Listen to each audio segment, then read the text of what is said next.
bismillah fini bayit yi Cheikhul Khadim moo ko bind jëmale woon ko ci kenn ci taalibe yi dane ko yow murit bii di Abdallah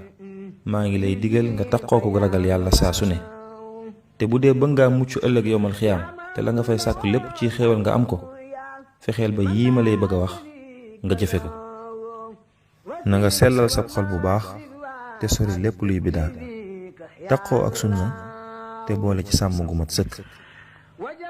fexeel ba say àndandoo yépp nañ doon nit ñu baax te képp kuy nituk safaan bu ko def àndandoo na nga fexe ba xam sa ayibi bopp te def sa kem kàttan ci saafara ko ayibi nit ñi nag na nga ci gumba na nga ci tëx te na nga ci luu na nga fexe ba wattandiku li la sa borom tere boo ko defee jëfe lim la digal dina la yomb lool ndénkaan lii nag lu gàtt la waaye lu am njëriñ lool la